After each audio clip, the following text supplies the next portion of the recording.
Peppa Pig, the White Wolf and Evie. A sense of unease settled over the pig household, something that no one dared to speak aloud. It all started subtly. The first few nights, Peppa would wake up to a strange sound. Maybe the wind was rustling in the trees, or perhaps claws were scraping across the floor. When she opened her eyes, it seemed like a shadow was moving in the corner of the room. But as soon as she blinked, the shadow was gone. One night, Peppa woke up with a sense of cold. Moonlight streamed through the window, and she saw it clearly for the first time. The white wolf. He stood still, head held high, his fur glowing in the dark as if he was woven from the very light of the moon. The wolf didn't growl or move. He just stared. His breath was heavy, burning cold. The next morning, Peppa told her parents, but they just smiled and said she must have dreamed it. Mummy Pig patted her on the head and said, "You were just scared of the dark." But deep inside, Peppa knew it wasn't a dream. With each passing night, the wolf's presence grew more insistent. At first, he glided across the walls as a shadow. Then his silhouette appeared by their bed. Peppa felt his breath touch her cheek. Sometimes she heard the faint sound of claws scraping the wooden floor. George would toss and turn in his sleep, mumbling, but when he woke, he couldn't remember anything. Then Peppa noticed that the wolf wasn't looking at her. His gaze was fixed on the small crib by the wall where little Evie slept. Normally, the baby slept peacefully, but now she often cried in the middle of the night. Her tiny body trembled, and it seemed like she felt the presence of the wolf more than anyone. One night, Peppa saw the wolf's eyes glow red. He stood right by Evie's crib, his muzzle lowering towards her face. The baby suddenly woke up and cried, but his gaze never left her. Peppa tried to scream, but her voice stuck in her throat. She ran to her parents, but they were sleeping so deeply, as if they had been enchanted. Days passed, and Evie changed. She stopped crying at night, but that was even scarier. She lay still, her eyes wide open, and her face had turned pale, as if drained of life. When Peppa looked into her eyes, it seemed like they were empty, glassy, and the baby was staring right through her. Peppa tried to convince Mum and Dad that something was wrong, but they just shook their heads. Sometimes at night, she heard them murmuring in their sleep. The words were soft, but she could swear they were repeating the same whisper, a distant howl. "He's waiting! He's waiting!" Then came the morning that changed everything. Peppa woke up and saw that Daddy Pig's bed was empty. His glasses lay on the nightstand, and the blanket was neatly folded. On the pillow was a piece of paper. The handwriting was uneven, as if written in a hurry. "Don't search for me. I'm with him now." Mummy Pig read the note and turned pale. She didn't cry, didn't scream. She simply sat down on a chair and stared at the wall for a long time. George didn't understand, but Peppa felt a chill spreading inside her. That night, everything became clearer. The room was unnaturally quiet. Even the wind seemed to have stopped. The moonlight shone brightly, and its light fell directly on Evie's crib. There beside her sat the white wolf. His fur shimmered and his eyes glowed with a dull red flame. But the most terrifying thing was his smile, his muzzle twisted into a cruel, inhuman grin. Peppa stared at him, unable to move. The wolf wasn't in a hurry. He just sat next to Evie, as if waiting for her turn. Then his gaze slowly shifted to Peppa. She felt her heart tighten. In that moment, she understood. He would come for her too. Peppa Pig, the Forgotten Friend, and Labubu. One day, Peppa was rummaging through an old wardrobe when her attention was drawn to a large photo album covered in a thick layer of dust. The cover was worn, the page edges charred with age, and the album itself smelled of dampness, as if it had been hidden in a basement for years. Carefully, Peppa blew off the dust and opened it. On the first pages were ordinary pictures, family walks, holidays, their house and garden. But soon she came across photographs where a sheep in a blue dress stood beside her. The smile of this girl looked strangely familiar, yet Peppa could not recall her. Beneath the photos was written, Peppa and Lucy. Peppa's heart tightened with a strange feeling. She couldn't remember Lucy at all, but looking at the photographs filled her with a sense of longing, as if she had lost something very important. At dinner that evening, Peppa gathered her courage. "Mum, Dad, who is Lucy?" Her parents exchanged glances. "Lucy," repeated Mummy Pig. "We don't know any Lucy, dear. You've never had a friend with that name." "But she's in the photographs," insisted Peppa. Daddy Pig frowned and muttered, "You must be mistaken." Their answers only deepened her unease. Peppa felt they were deliberately avoiding the truth. That same night, she opened the album again and noticed that there were more photos than before. New ones had appeared between the pages, ones she was certain hadn't been there earlier. In them, Lucy stood close to Peppa, hugging her, holding her hoof. On one picture, at the bottom, in thin handwriting, it read, "Do you remember me?" From that moment, the strangeness only grew. In her toy box, Peppa found a doll that looked remarkably like Lucy. Its woolen face was slightly faded, the blue dress cracked and torn, as though it had lain forgotten for decades. Peppa was certain this doll had never been there before. Soon, drawings began to appear around the house, in charcoal, in pencil, sometimes right on the walls. Everywhere was Lucy, at first smiling, then darker and darker with each sketch. Peppa increasingly felt the weight of an unseen gaze. Labubu, her favorite toy that always sat by her pillow, now looked different. His button eyes seemed alive, watching her every move. His smile, once sweet, now resembled a cruel smirk. Sometimes she noticed that Labubu was sitting in places she hadn't left him. One night, Peppa woke to a strange whisper. The room was quiet, George still asleep, but near the wardrobe stood an old wooden door. It looked as if it had always been part of the room, yet Peppa knew for certain it had never been there before. The whisper came from behind it. "Peppa, come to me. I will tell you everything." The voice was soft, almost gentle, yet it sent chills down her spine. Peppa sat up in bed. Labubu sat by her pillow and suddenly began to sway slowly from side to side. His eyes glimmered with a faint red light. The whisper grew stronger, more insistent, calling her name. Shaking, Peppa rose and stepped toward the door. The wooden handle chilled her hoof, as if someone on the other side was touching it too. "Remember me?" The voice echoed again. She slowly opened the door. Behind it was no room, no corridor, only emptiness, endless and dark. A cold wind struck her face, and before she could scream, the darkness pulled her inside. The door slammed shut with a long, heavy creak. The next morning, her parents entered the room to wake the children. George slept soundly, but Peppa's bed was empty. On the wall hung a new photograph. In it stood Lucy the sheep, and beside her, Peppa. But the expression on the girl's face was frightened, distant. At their feet sat Labubu. His eyes glowed red, and on his face was the same crooked smile that Lucy wore. Her parents found neither Peppa nor the album.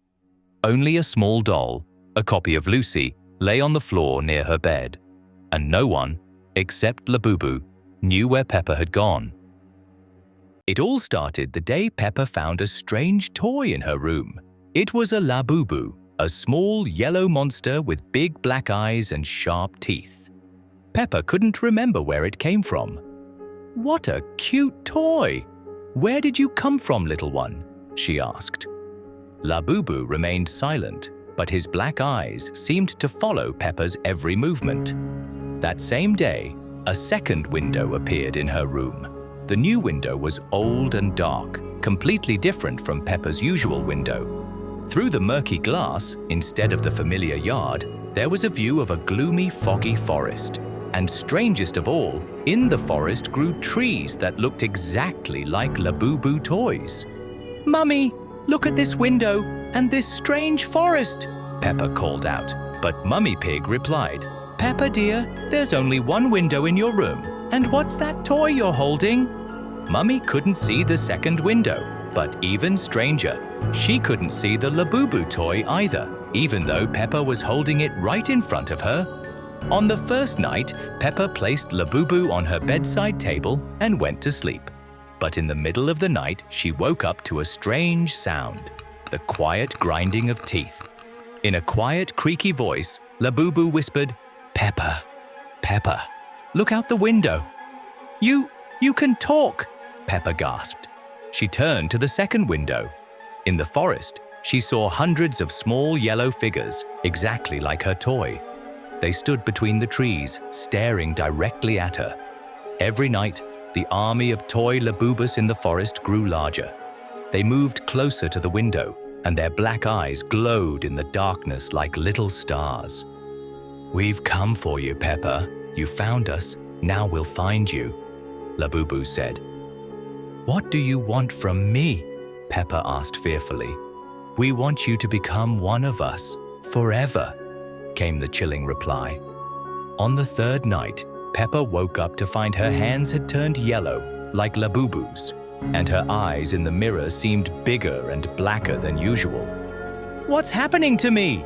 she cried. "You're becoming one of us. Soon you'll be able to live in our forest and we'll play forever," Labubu explained with a sinister smile. Peppa tried to throw away the Labubu toy, but it always returned to her room. She tried to close the second window, but it appeared on other walls. "Mummy! Daddy! Help me!" she screamed. But her parents couldn't see Labubu or hear his voice. To them, Peppa was just talking to herself. On the seventh night, the Labubu army came right up to the window.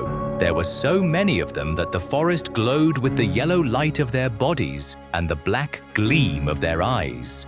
In chorus, they chanted, "It's time, Peppa. Time to join us." Peppa looked at herself in the mirror. Her skin had turned completely yellow. Her eyes were big and black, and the same horrifying smile as Labubu's appeared on her face. I'm ready," she said in a voice that now sounded like Labubu's. The second window opened by itself. Cold wind from the Labubu forest rushed into the room. Peppa, now looking more like a toy than a pig, stepped toward the window and disappeared into the night. In the morning, Mummy Pig came into Peppa's room to wake her up, but the bed was empty. On the windowsill lay only a small yellow Labubu toy with big black eyes. "Peppa, Peppa, where are you?" Mummy called out. She picked up the toy. For a moment, it seemed like Labubu winked at her and whispered quietly in a familiar voice, "I'm here, Mummy. I'll always be here."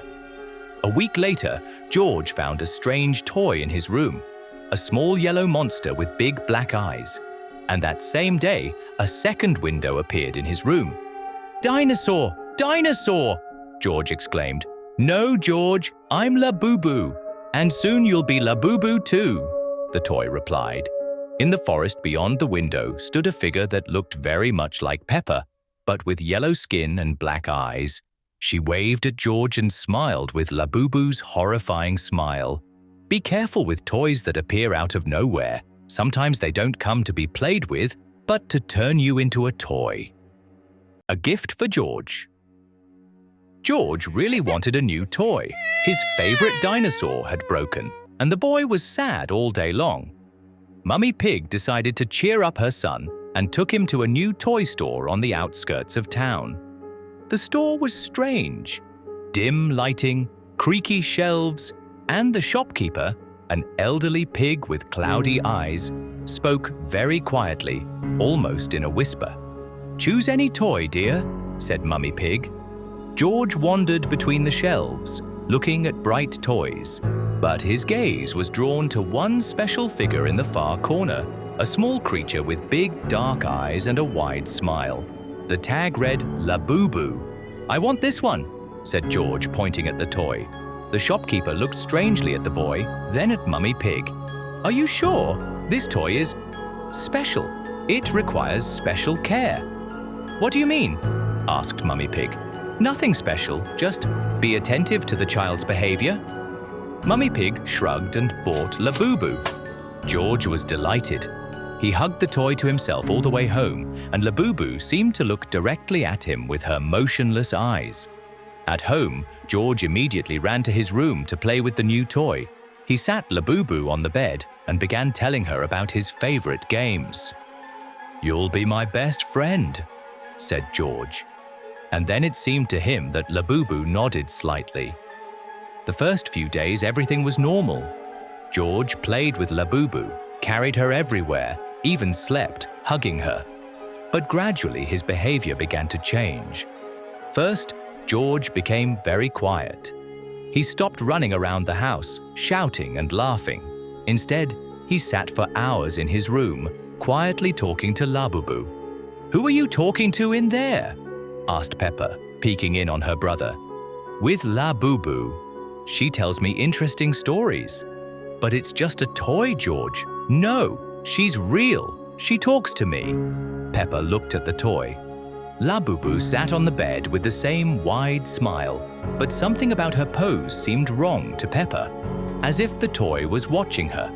Then George began saying strange things. He told his parents about a dark forest where Labubu lived, about other children who played there forever. He said that Labubu showed him this world in dreams.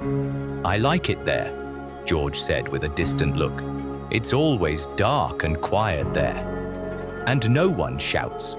His parents became worried. George began avoiding sunlight, preferring to sit in dark corners. He stopped eating his favorite food and barely slept at night. One night, Mummy Pig heard George talking in his room. She quietly approached the door and listened. "Yes, Labubu, I understand. I want to stay with you forever. Your world is much better." Mummy Pig entered the room. George sat on the bed holding Labubu in his hands. His eyes were wide open, but his gaze was empty, as if he was looking through his mother. "George, who are you talking to?" "With Labubu. She says she'll take me to her place soon. We'll play in her world where it's always night." Mummy Pig felt a chill. She took Labubu from her son's hands. The toy was ice cold, even though George had been holding it in his warm hands. "I think you need to rest from this toy for a while," said Mummy, and took Labubu to another room. George screamed like never before. He cried and begged to return Labubu, said he couldn't live without her. At night, Mummy Pig woke up to a strange sound, quiet footsteps in the corridor. She left the bedroom and saw George walking toward the room where Labubu lay. The boy moved strangely, like a sleepwalker. His eyes were closed. "George!" called Mummy, but the boy didn't react. He reached the room, took Labubu, and returned to his room. In the morning, he didn't remember how it happened. The parents decided to get rid of the toy. They took Labubu back to the store, but the shopkeeper only smiled mysteriously. "She'll return," he said. "They always return to their children." And indeed, the next day, Labubu was back in George's room. No one knew how she got there. Each day, George became more distant. He almost stopped talking to his family, spending all his time with Labubu. His skin became pale, and his eyes lost their shine. One morning, the parents went into George's room to wake him up, but the bed was empty. Only Labubu lay on the pillow with her unchanging smile. George was nowhere to be found. The search continued for weeks, but the boy seemed to have vanished into thin air, and Labubu remained in the house, waiting for the next child who would want to play with her. The Labubu toy Peppa found a strange toy in an old chest in the attic, a small figure with big dark eyes and a wide smile. It had a tag, Labubu, The toy was soft but cold to the touch, as if it had been kept in a freezer for a long time. "Can I take it to my room?" Peppa asked Mummy Pig. "Of course, dear. But wash it first, it's very dusty." Peppa took Labubu to her room and placed it on the shelf next to her other toys. The toy stared straight ahead with an unmoving gaze. Something about its smile seemed wrong, too wide for such a small face. At night, Peppa woke up to a strange sound, quiet rustling, as if someone was crawling on the floor. She turned on the nightlight and looked around the room. Everything was in its place, but Labubu had disappeared from the shelf. "Where is it?" Peppa muttered, getting out of bed. She found the toy under the bed, lying on its side. Strange! How could it have gotten there? Peppa picked up Labubu and put it back on the shelf. The toy seemed heavier than before, and its smile had become even wider. The next day, Peppa was playing with George in the living room. Suddenly, she heard the patter of little feet upstairs. "Mummy, someone's walking in my room," Peppa said. "There's no one there, dear. Maybe it's mice." But when Peppa went up to her room, Labubu was not on the shelf again. This time, it was standing in the middle of the room, turned toward the door. Its pose was as if it had been waiting for Peppa. "How did you get here?" Peppa whispered, carefully approaching the toy. Labubu was silent, but its eyes seemed to follow Peppa's every movement. The girl quickly grabbed the toy and put it back on the shelf, but this time turned it to face the wall. At night, the rustling repeated, but now it was louder. Peppa woke up and saw that Labubu was standing by her bed, looking straight at her. In the darkness, its eyes glowed with a faint greenish light. "What do you want from me?" Peppa whispered, not daring to move. The toy didn't answer, but slowly raised one hand, as if it wanted to touch Peppa. The girl screamed and turned on the light. Labubu instantly became an ordinary toy lying on the floor. "Mummy! Daddy! What happened?" asked Mummy Pig, running into the room. "Labubu! It was moving! It was standing by my bed! It's just a toy, dear. It can't move." But Peppa saw the truth in Labubu's dark eyes. The next day, she tried to throw the toy away, but it kept returning to her room. First in the trash can, then in the garden, even when Peppa took it to the neighbors. Labubu always found its way back. It began appearing in the most unexpected places. In Peppa's school bag, in the refrigerator, even in the bathroom. Each time its smile became wider and its eyes brighter. One night, Peppa woke up and found that all her toys had lined up in a row, looking at the bed. And in the center stood Labubu, like a commander of an army. "Now you understand," whispered a voice that seemed to come from all the toys at once. "I'm not just a toy, I'm a collector. And now you're part of my collection." Peppa wanted to scream but couldn't move. Her body was becoming stiffer, like a toy. She felt her skin turning to plastic and her thoughts slowing down. "Don't worry," said Labubu, coming closer. "Being a toy isn't so bad. You'll play forever. With me." In the morning, Mummy Pig found a new toy in Peppa's room, very similar to her daughter. It stood on the shelf next to Labubu, with the same wide smile and motionless gaze. "Strange, I don't remember buying this toy," Mummy Pig muttered, adjusting the little dress of the toy Peppa, and Labubu stood nearby, its smile even wider.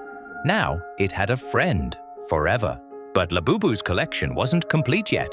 In the evening, it heard George playing in the next room. It was time to find a new friend.